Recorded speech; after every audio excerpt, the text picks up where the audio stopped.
I'm on Facebook. Going into Instaham. Facebook. And we're live. Steve, can you hear me? Stevie. I cannot. Hey, listen, can you hear me? Not yet.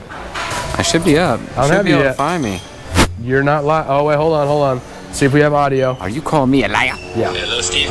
We got you. Look at that delay. What's going on, guys? Today we are going to be talking. I just throw it out there Thursday, but today we're going to be talking about King of the Hammers and the race and what you need to do and basically how it goes. But in order to talk about this, we have to go over to none other than Justin Smith. That's pretty good, actually. I like that one. Justin. It was almost like Matt said it.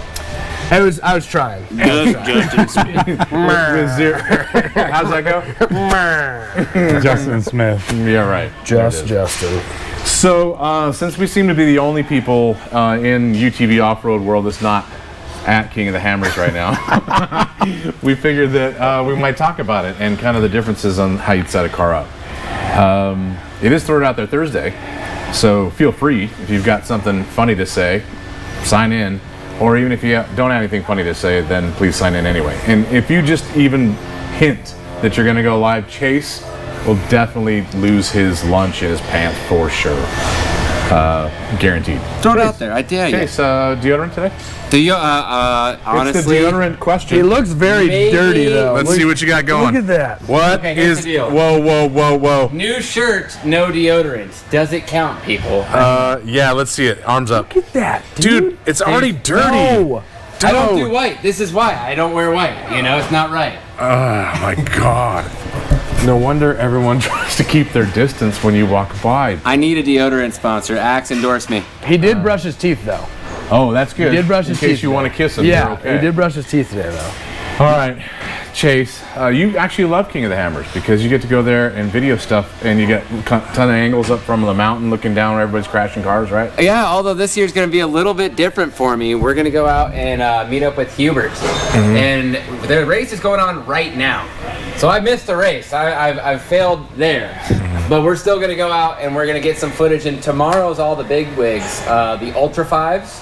And all of the chaos really goes through all the trails, and thank God it's not going on today. Otherwise, those guys, I don't even think they'd make it up after they So go. let me guess, the reason that you missed the UTV race today is because you failed to look up the schedule and find out that it was actually today. Well, here's the deal. I actually had last weekend and this weekend mixed up as to where last weekend Fridays was qualifying, Saturday was the race. This weekend, there's no UTV. Justin, does that surprise you at all? Not at all. So that doesn't even shock me one bit. And you know what? That was a total guess on my part. I had a more important video project going on, okay? Right. Well, good thing we don't concentrate on that specific race that much, but I'm sorry that we missed it for all of our racers. They aren't going to get any video at all. Justin, Yes. our man Billy Long wants to know, are you ready for Parker? Billy, I am very well. That's actually two questions in one. I am really ready for Parker. The car is far from ready. It's like not even close. If we walked over there right now, you'd be laughing because it's still on the fixture table and we got a ton of work to do. But we got more hands on deck. We're on the street. There's a closer in the house. We have been recruiting people to help us wrap up the car. So we actually have more confident this week than we were last week. I think last week we were like, we're going to watch this race. But this week we actually might, we better be done because we drew 6th off the line out of about 80 or 90 people on that. That's thing. pretty so rad. we better make good use of our starting position. You got Billy Long laughing out loud at you like he knows where you're coming from. Fact. Are you sure that's not lots of love? Sure it's Could be LOL? one of the two. I love Billy. It could be both. Could be. Matt, you got something before we start on King of the Hammers? Yeah, Jake Turlington said, it's okay, Chase, puberty gets better eventually. Yeah, I got some love coming from Diesel Dog here too. I like that a lot. All right, so King of the Hammers. Yeah, okay. You guys bring on your questions as we're going for it. But in King of the Hammers, basically a lot of rock, big rock crawling sections of King of the Hammers, and also desert. So you really can't set your car up to do really well in the desert stuff and really well in the rock stuff. You kind of have to pick something you're going to sacrifice a bit to be able to run that race. But they do have different races throughout the week and a half that they're there. They have strictly just a desert race. It does have some rock in it, but at least you're not crawling rocks. And they have some races that are specifically just straight up rock cliffs and things like that. So what we're going to concentrate on is if you're going to try and set your car up for rock crawling, or at least the rock crawling sections at King of the Hammers, there's a lot of things you would do different than your typical UTV that all of us typically go out and drive around in the dunes or in the desert or in trails and things like that. You guys just interrupt because I'm not even going to watch you. There's a bunch of random questions on here, but for one, someone said, watching you in Ensenada, loud and clear, Viva La Baja. Oh, very, very nice. That's cool. You got service. Yeah, that's badass. Excellent. And Hopefully, maybe they're sitting at the bar over at Pete's camp or something like that. It's a good place to be right this second. What do you got? Maybe. And then a couple other people are saying, and I wonder if it's their car, it said, let's see that dirty ass X3 in the background. There is a pretty dirty one. We're going to be making our We'll way make our way there. over there later. Would that be the one that all of our assembly guys have been cussing? Yeah. Yes. And all of them are just covered in dirt. So maybe it's yours. We'll go take a look at that one a little bit later today. We do have a surprise for you guys at the end of this video, so make sure you stay tuned to the end. Yeah. But King of the Hammers setup, how about rock, specifically rock crawling? Now, compared to your normal race car or normal car you're going to be playing with, tires are going to be much bigger. You're running 32s, 33s, you're running, some people running 30s on their play cars. You get into King Hammers or any rock crawling, you know what, maybe I shouldn't call it King of the Hammers because they've got desert races. Yeah. Maybe it's just, if you're going to go rock crawling in general, then you're going to want as much ground clearance as possible, and the taller the tire, the better. Now, I don't push 35s on anybody's car because it usually tears up parts. But for strictly rock crawling, especially if it's a short race or you're doing 20 or 30 miles of rock, the taller the tire, the better. You're going to want to have ground clearance without actually adding preload to the car and making it stiffer. So you want to have suspension that moves, but you want as much ground clearance as possible. As you have a 35 right you have a 35 right there. Thank you very much for noticing. I Yes, didn't realize man. that you're looking down lower. Oh, that's all. That's the only But place hey, there's a 35 Tenzer. Best tire made, in my opinion. But if you're going to go rock crawling, you need tall tires. Next, winches. Hello. You're going to need winches if you're going to go rock crawling. And I mean like big winches that actually have a ton of electrical power, that pull cable fast if you're racing. You don't want to be sitting there dragging the thing a few inches a minute. You're going to want to actually pull it fast. You had something, Matt? Yeah, Butch McCurdy says, are we ever going to see a shock therapy car at King of the Hammers? We were literally I might as talking well- about that. I might as well just get that out of the way. You pretty much have to build a car specific for King of the Hammers if you want to be successful there. Rocks are a little bit slow for me. I'd rather go fast. So we haven't done it, and we haven't built another car for it. Also, it's a busy time of year for us, so it's hard for us to get everything out there. I think next year we'll be there from a company standpoint with a booth. Matt behind you. Matt and Savino probably go out there and probably do some shock work, but that's about the most you're going to see anytime soon. If we decide to build a car, maybe. Doubtful. So back to winches. You're going to need a winch on that car. Some people throw one on the front and the back, but certainly you're going to have one go on the front if you want to keep going forward on the course. Fast winch. A lot of the material style cables are popular now, not a steel cable. They've got some really lightweight stuff that's really small in diameter, like 1/4 inch diameter. Cables could actually hold the whole car up, no problem, and pull them out of different holes. So winches and bumpers. Bumpers are a big deal, and here's why. Because when you get into normal desert racing, they require that the bumper is about 4 to 5 inches in front of the front tires, so that when you go to bump somebody, you guys don't touch tires. But in King of the Hammers or rock crawling, then you're not going to want a bumper sticking out in the front of the car. This would be UTV coming down into a rock. You want to have the tire touch rocks first. You don't want a bumper touching rocks first for obvious reasons. That would be an instant stop if there was a bumper on there. Steve, you had something good? Justin, the Brad 909 said, big wench, does my wife count? Oh, maybe the guys could hire her to sit on the front like I like that. like an emblem. That'd be cool. I think that's the wrong winch that you would want to bring the King of the I Hammers. think he said wench. He did say wench. It did not say winch. Dom asks, is Chase considered a winch? Yes. Chase is mostly our bitch. So Bench close, winch. Close, but a little bit different. You would actually ride on the hood, wouldn't you? It Only wouldn't if be. there was an ornament you could sit on. Most of the time, it's not even. I slipped that one in there. That's good. Thank you, Josh. Thank you. Yeah. Sorry, sexual reference number 2. He's just extra baggage, is what he is. Yeah. Rich Fortin, hope his wife is not watching this live stream. I True. could agree. And I can attest how bad it is to touch tires. Yes, actually, he's got touching tire experience. Matt bad in news. a nasty rollover. With Matt's race career, he doesn't have much experience.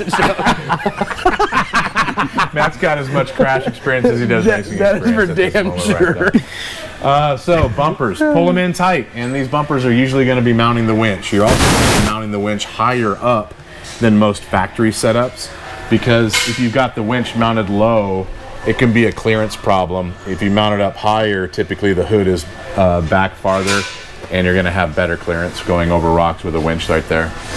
Bottom of the UTV, there's a few things you need to consider right here. First, the obvious skid plates or some sort of rock guard bottom to the car, where if you high center it up on a rock, that you can slide it off. You don't want any aluminum because it actually sticks and digs into the rock stuff. You want some plastic material, thicker the better when you're talking about just boulders. So some sort of skid plate, rock guard. Also, rock guards on control arms. So you don't want to have a lower A arm in the front of your car, long travel or not, that's got holes in it. For instance, a tubular arm and a big giant hole in the middle where there's no tubes, because you'll come up over the top of a rock like this, and that arm will sit right around that cap and lock you in. So skid plate underneath the arms is a really important thing to keep you from getting stuck. Also, radius rods. On the back of the car, you're going to want to have high clearance radius rods. You guys all probably know exactly what I'm talking about, but for those who do not know... Hey, Justin, when is ours coming out? I figured that was coming. So rear radius rods on the back of a car. Standard set. This would be a high clearance set where they're going to go uphill and give you more clearance for rocks. High clearance radius rods are super important in rock crawling for obvious reasons. You want to drag it. You hit one of these with a rock and it bends a straight one. High clearance is a little bit better. So that's a must if you're going rocks only. Also, if you're going to get serious about building the car, then the angle of the bottom of the car is something you're going to want to build into it. Steve? Justin, what is your favorite brand of axle? RCV. Personally, we race RCVs. I think they're the strongest axle made currently in UTVs. There are some other options, and I've seen a lot of guys run them. Summer Brothers is a really good axle. Other than that, you start seeing what's Rhino and all the other ones.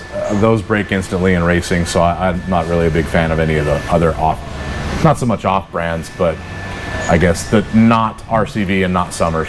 Get what you pay for, right? In a lot of ways, yeah. If it's a cheap axle, that sounds great compared to a stock one, but there's a reason for it. Yep. And you keep replacing them.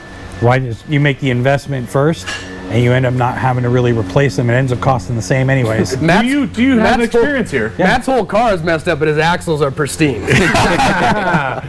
So if we're looking at the front of the car, and let's say the A-arm tire, roll cage, and let's say a front bumper. So the bottom of these things are usually flat. I mean, they're not exactly flat, but they're close, and they usually come to a square spot on this corner. If you're building a KOH car from scratch, then you would build it with a lot of angle on that corner. This space that you've gotten rid of is a place for rocks to not hang up on the corner of the car and high center the car. Also, when you come into something not flat and level, but you come into it with an angle, then that corner becomes much lower and it can drag on things, as opposed to having that corner pulled up on a purpose-built car. So that's important to do if you're going to build one, like we would probably have to if we're going to race King of the Hammer. Steve? These questions are all over the place, Justin, Yes. but what fluids do you guys run in diffs and in the motor? Oh, let's see. You caught me off guard, but it is a very specific and special one, and I want to get the name right because it'll piss them off if I don't. Diversified Fab, says Captain Morgan. Yeah, You are not wrong, Jason. he pretty much nailed it. So we run all ZMAX products. ZMAX supports the race industry big time, and we can actually get specifically blended oils from ZMAX, and that's super important. So we've actually tested a lot of the oils that are out there that people have run with gear damage and gotten specific blends from them that they are now turning into what you get to buy over the counter. So I'd highly suggest them. They really kick ass. Steve. Justin, do you give shop tours? I know Steve does. Yeah, so Chase is actually right for once, which is very, very rare. I'm not usually here for shop tours. I'm usually over at the race shop or at the CNC shop doing mostly product design. So at the main shop, it's going to be Steve that's going to give you a tour. It's going to be Brandon. Even Matt will give tours from time to time if Matt is here. So I'll answer that too. But so right now we have not been giving tours just because we are so busy, and then there's a lot of moving parts going on right now. But we COVID. Sure, but we do give shop tours. Yes. So next time you want to come by the shop, try and give us a little heads up, and maybe we can plan on having Steve give you one. Yeah. Otherwise, that's about it. Ryan Peacock's in the chat room. Yes, Well, hello, it is. Ryan. How's it going, buddy? So Ryan, So back to the bottom of the car. We've got skid plates, rock guards, angle change on the bottom of the car, radius rods that are high clearance. Get into clutching. The reason we talk about clutching is because you're going to be in low range quite a bit on this stuff if you're just crawling rocks. If you've got 35-inch tires and you're racing, you've got probably a flash. So you've got big power and a big tire. Clutching is going to be super important. Make sure you don't pop belts while you're on the middle of a rock. Yes. I can't win. Throw it out there. I can't win because people were giving me a bunch of crap about wearing a dress last week, but now people are saying they can't take me serious until I put the dress back on. I See? can't. You got to give them what they want. I mean, maybe next week. Yeah, can't win for losing. we don't have on there diff. What if A lot of yeah. people get locker diffs Yep. for the rock crawling sections. Excellent point. So with a standard front differential, there's open, there's locked, there's posi unit, there's a whole locker, there's a bunch of different mechanical ways you can make the front diff work. But the typical diff you buy in a car is not going to be completely locked up. So the rock crawling guys are going to go with a fully locked front diff, which actually comes in the RC, in the Can-Am RC. And the race guys might even make their own. I mean, I've seen on big four-wheel drives, guys just weld all the spider gears and everything up and make it solid. It's a solid axle in the front. Halo makes a great product. Who's that? Halo. Halo. Okay, excellent. So Halo, we use a ton of their stuff in our race car, and they're big into the rock crawling, and you guys should be calling them if you need parts in the front diff. That's typically a weak spot too. Everybody breaks those. So shocks. Let's get to what we actually know a little bit about when it comes to now when it comes to rock crawling. Chase, do you have a pimple on their cheek that's big and No. white? It is Maybe. completely bothering Hey, me. seriously, no, I hey, can't- no. What are you I can't doing? Look Get at out the of here. camera right now because there's a nasty one. Speaking of peeking. rock He's got crawling, What was that frosting Hold from on. lunch? What is this thing? I don't look at have to do it that. till the end of the day. Oh You know? my God! It's in spirit of King of Hammers, people. I'm wearing it to the races. Exactly how does that pertain? Plenty of people in here have asked, when is Chase getting fired? It's a daily thing. I mean, movement. man, What you should be asking is, when is the firing going to stick? that's for sure. I might have moved that GoPro on you. Yeah, you did. It looks a little crooked. Oh, we got it. There we go.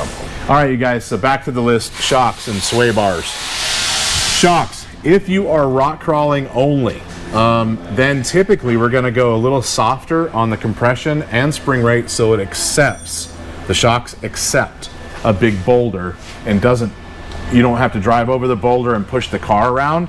It'll drive up over the boulder and accept it in the suspension a little bit more. So more compliant, more plush. Also, we're going to go a lot more rebound in a rock crawling car because when you come off of a rock and land it, we don't want it bouncing back up off the next rock. You want it to stick and not move again. Almost to where you have way too much rebound in it if you're going to go into normal desert stuff. That's why we try not to tune cars for rocks because everywhere else it's going to really suck. Sway bars. You're going to run a whole lot less bar on a rock crawling car, and you possibly would run no sway bars. A lot of guys run no sway bar on the front. A lot of guys run no sway bar on the rear. That's pretty dangerous if you do it on the rear because anything other than rock crawling, you're going to flip the car over pretty quick.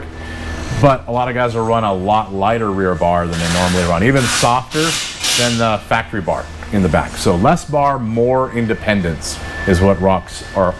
Is what rocks. Is it is or what rock? are what rocks want. Are what rocks want. Are what rocks want. That's hard to say. Say that 5 times fast. I don't know. Okay, shocks, bars, comm, winch, and bolt. That's kind of a 3 weird words together, but comm being communications.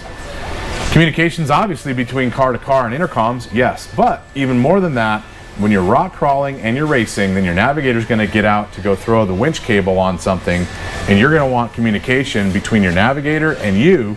You're still in the car, they're not connected to anything. So you're going to need a specific radio it's got its own battery. For their helmet, it can plug into like a handheld, and your navigator can talk to you about where to go and how you're getting pulled up over the rocks.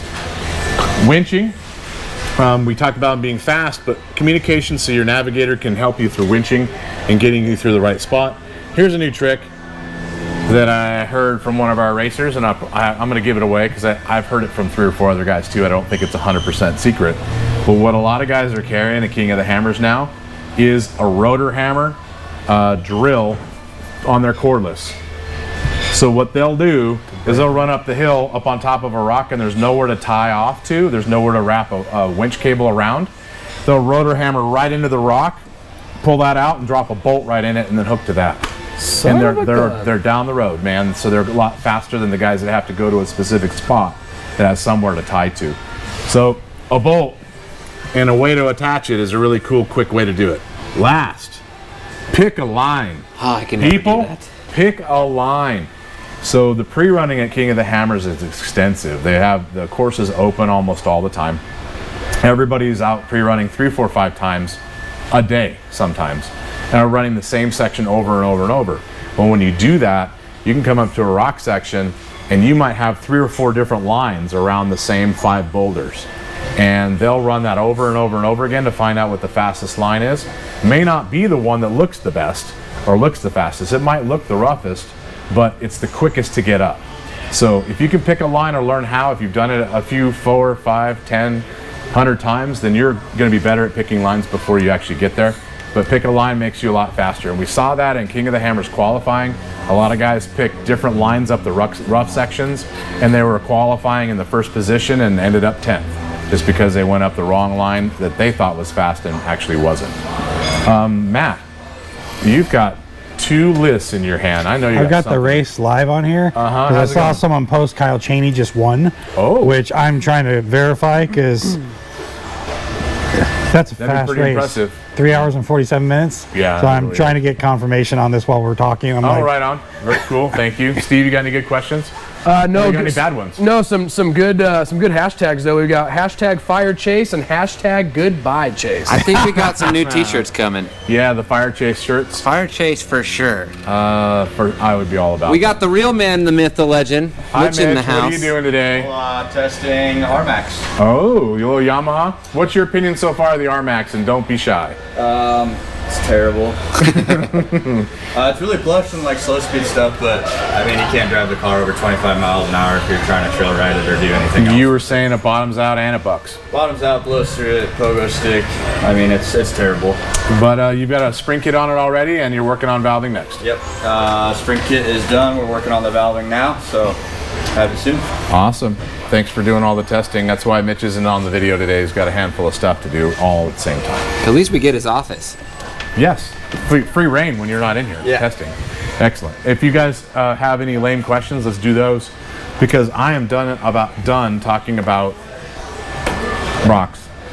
Rocks. I mean, I got a bad relationship with the rocks anyway in a race car. I pretty much break everything. A rocky relationship? I have a rocky relationship with rocks, Chase. Wow. Good dad joke. Bad dad joke too. But it is a big difference between actual, like, true rock crawling, like just straight rock crawling, and what King of the Hammers is. Because King of the Hammers so is. What would you say it is? So King of the Hammers is a combination. You have about half desert, half actual rock crawling. So you can't truly set it up for one or the other. You got to find a happy medium that'll work. Because if you go to Moab or something like that, you're going to strictly be going, 5, 6 miles an hour, right. Creeping. And those guys, that's all they do. So if you're going to be strictly rock, then the things on this board are all things you're going to want to put into your car.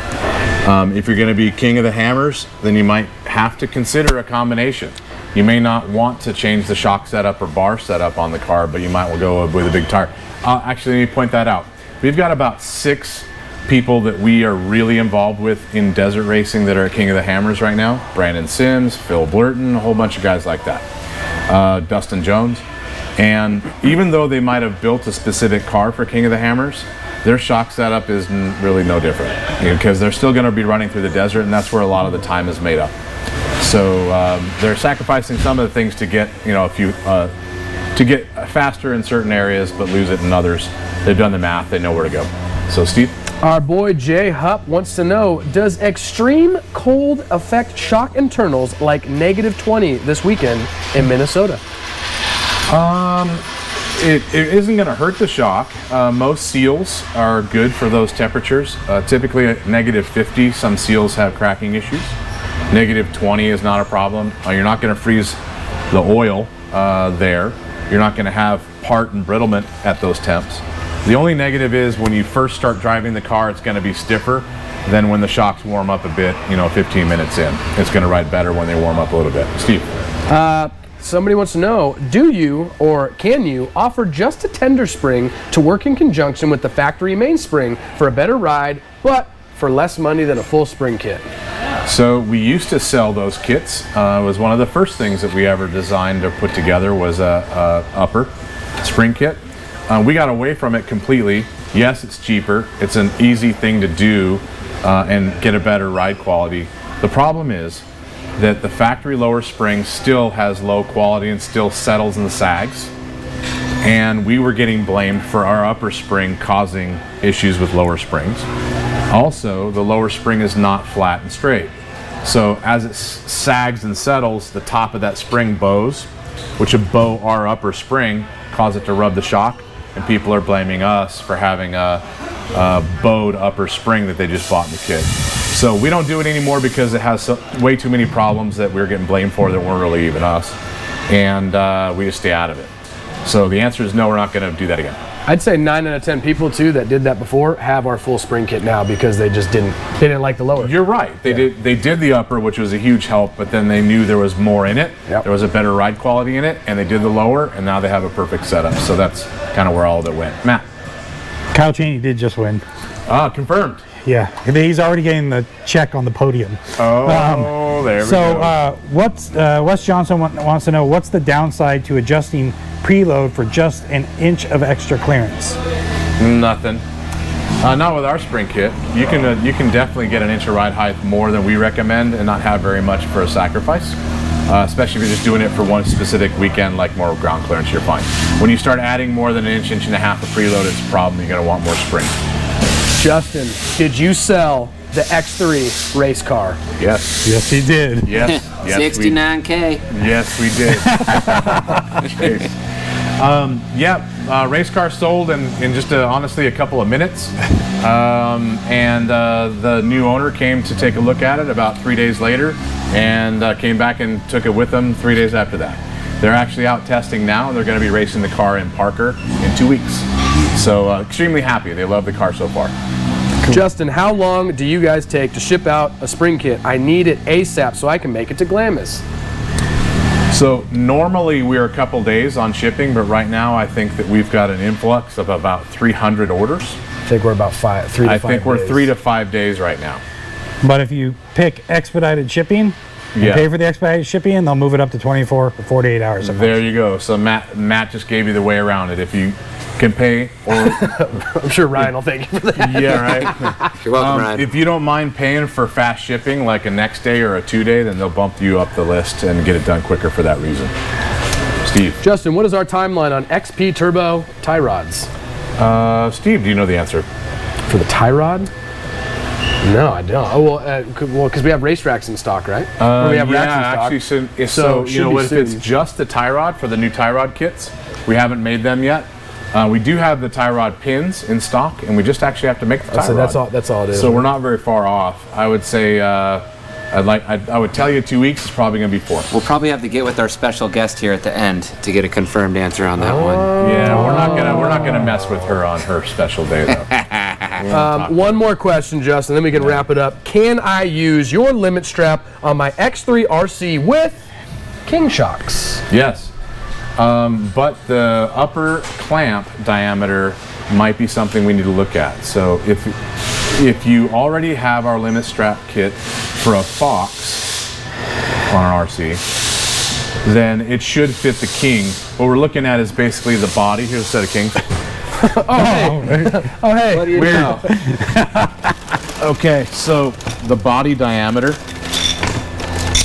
on these threads right here, this diameter, can be different from manufacturer to manufacturer.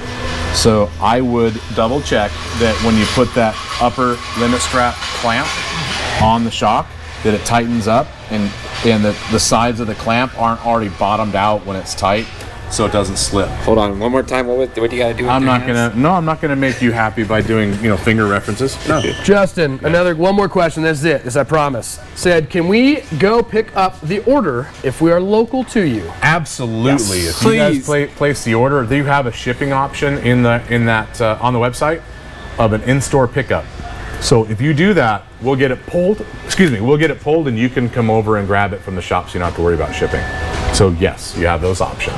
And that is it, Justin. Let's start working Let's our go way this way. And we'll go grab our special guest for all of you guys. We kind of want you to join in. Jesus. And Is that a bird? yeah, that was Stevie. That's a Stevie bird. Can you guys grab everybody from up front too? We got some pretty And sweet who's whips got in here. music? Where's that dirty car that we were all talking about? Music, thank you. Right here, I'm sure.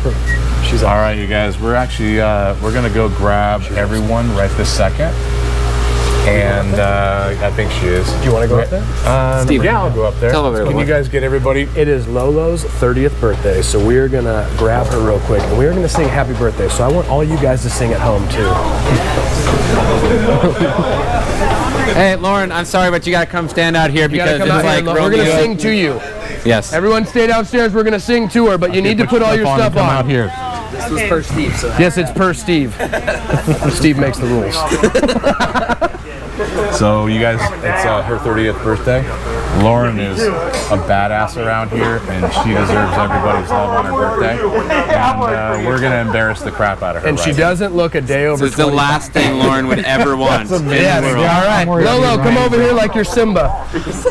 Okay, you're too close, Chase. All right, let's get back. Let's do this. All right, guys, on the count of 3. 1, 2, 3. Happy birthday to you. Happy birthday to you. Happy birthday, dear Lolo. Happy birthday to you. Yeah!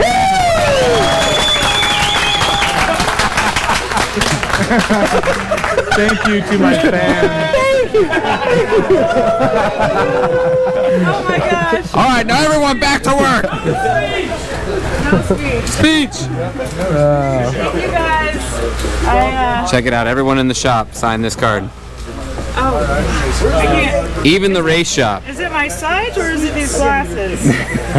You're 30 years old. You have time to read this later if you Yeah, want to, yeah. but everybody got involved, and everybody loves you around here. Thank you so much for turning 30 so we can celebrate it with you. Thank you guys. And now we can give you old jokes all day long. Hell yeah. Right on. And pictures of this day forever. Looking like this. Happy birthday, Lauren. You guys, thank you very much for tuning into the live feed. Appreciate it. And say happy birthday to Lauren. Steve, take us out of here. Take us out of here. Hey guys, if you're looking to buy anything from us, please visit our website at www.shocktherapist.com. Or if you have any questions, don't forget, call us at 623-217-4959. I know, Rich. I was pretty impressed myself. Me telling people to get back to work? That's kind of comical.